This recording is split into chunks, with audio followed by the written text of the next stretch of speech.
Indian team squad announce பண்ணிட்டாங்கங்க அடுத்த 3 டெஸ்ட்டுக்கு. நம்ம கிங் கோலி, விராட் கோலி வந்து என்டையர் டெஸ்ட் சீரிஸ் வந்து விளையாட மாட்டாராம். அவருக்கு வந்து ஏதோ பர்சனல் ரீசனாக இருக்கிறதுனால என்டையர் சீரிஸ் அடுத்த 3 டெஸ்ட்டுக்கும் விளையாட மாட்டாராம். அதுக்கு வந்து பிசிசிஐ வந்து ஃபுல் டிசிஷன் சப்போர்ட் பண்ணுறேன்னு சொல்லிட்டாங்க. விராட் கோலிக்கு என்ன பர்சனல் ரீசன் தெரில. ஆனால் அவர் அந்த பர்சனல் ரீசன்லேருந்து மீண்டு வரணும். அவர் வந்து மறுபடியும் விளையாடுவார் இந்தியாக்காண்டி. ஏன்னா இப்போ ஏதோ ஒரு பர்சனல் ரீசன்ங்கிறதுனால அவரால் விளையாட முடியல.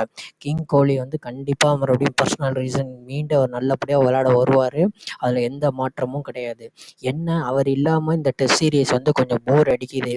அந்த எனர்ஜி வந்து ஃபீல்டில் வந்து கம்மியாக இருக்குது. அவர் இருந்தாருன்னா கொஞ்சம் சண்டை நடக்கும், கொஞ்சம் அக்ரெசிவாக இருப்பார், க்ரௌடெல்லாம் என்கரேஜ் பண்ணிகிட்டு இருப்பார், நல்லா பேட்டிங்கும் ஆடுவார். அவர் இல்லாதனால இந்த இங்கிலாந்து டீம் வந்து ரொம்ப இது பண்ணிக்கிட்டு இருக்காங்க. அவர் இருந்தாருன்னா இங்கிலாந்து டீம்லாம் ஓட விட்ருவார் கிங் கோலி. அவர் இல்லாதனால அந்த ஃபீல்டில் வந்து அந்த எனர்ஜி வந்து கம்மியாக இருக்குது. கிங் கோலி வந்து கண்டிப்பாக மீண்டு வரணும். கண்டிப்பாக ஒரு ஃபேமிலி ரீசன்ஸ்லேருந்து மீண்டு வந்து கண்டிப்பாக மறுபடியும் விளையாடுவார் டெஸ்ட்டு. அதில் எந்த மாற்றமும் இல்லை. ஐபிஎல் வருவாரா என்னன்னு தெரில. ஆனால் இந்த 3 டெஸ்ட்டு ரிமைனிங் டெஸ்ட்டுக்கு அவர் வரமாட்டார்.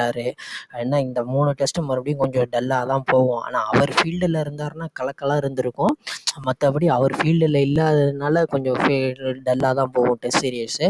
ஆனால் பார்க்கலாம், கோலி மறுபடியும் மீண்டு கண்டிப்பாக வருவார்.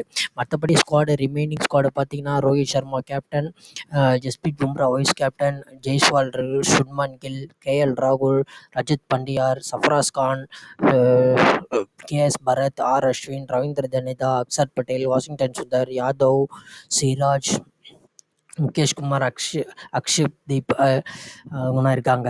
அதே தான் இப்போ ஸ்ரேயாஸ் ஐயர் வந்து அவருக்கு வந்து பேக் இன்ஜுரிங்கிறதுனால மறுபடியும் அவர் வந்து ரூல்ட் அவுட் ஆகிட்டார். அவர் என்ன பேக் இன்ஜுரின்னு தெரியல. இப்போ செகண்ட் டெஸ்ட் வரைக்கும் நல்லா தான் இருந்தார். தேர்ட் டெஸ்ட் பிரேக்கில் இருந்தார். அதுக்கு பிரேக்கில் வந்து ப்ராக்டிஸ் பண்ணியிருப்பாருன்னு நினைக்கிறேன்.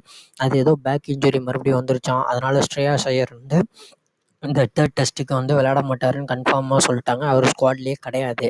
அப்புறமேட்டு வந்து கேஎல் ராகுலுக்கும் ரவீந்திர ஜடேஜாவுக்கும் வந்து ஃபிட்னஸ் டெஸ்ட்டை வச்சு தான் கிளியரன்ஸ் கொடுப்பாங்களாம் மெடிக்கல் டீமு.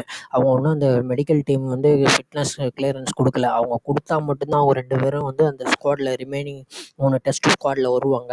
அப்படி ரிமைனிங் தேர்ட் டெஸ்ட்டுக்கு வந்து கேஎல் ராகுல் ஃபிட் ஆயிடுவாருன்னு சொல்லிட்டாங்க. ஃபிட் ஆயிடுவாருன்னு தான் மீடியாவிலேருந்து நியூஸ்லாம் வந்துட்டுருக்கு. பார்ப்போம், அது எவ்வளோ இதுன்னு தெரில. பட் ஆனால் ஜடேஜா வந்து இன்னும் ஃபுல் கிளியரன்ஸ் தரல. கேஎல் ராகுல் தேர்ட் டெஸ்ட்டுக்கு வந்துருவார் போல். ஜடேஜாவோட கிளியரன்ஸ் தான் இன்னும் எதுவும் தெரிய மாட்டேங்குது. கேஎல் ராகுல் வந்துருவாருன்னு நினைக்கிறேன் தேர்ட் டெஸ்ட்டுக்கு. மற்றபடி இந்த டீம் வந்து எப்படி ஸ்ரேயாஸ் ஐயருக்கு பதிலாக யாரை விளையாட வைப்பாங்க? சஃப்ராஸ் கானை விளையாட வைப்பாங்களா, இல்லை வந்து வாஷிங்டன் சுந்தரை விளையாட வைப்பாங்களான்னு தெரில. என்ன நடக்க போகுதுன்னு தெரில தேர்ட் டெஸ்ட்டு. பார்ப்போம் என்ன டீம் காம்பினேஷன் கொண்டு வர போகிறாங்க, டீம் எப்படி இது பண்ண போகிறாங்கன்னு தெரில. பார்ப்போம், வெயிட் பண்ணி தான் நம்ம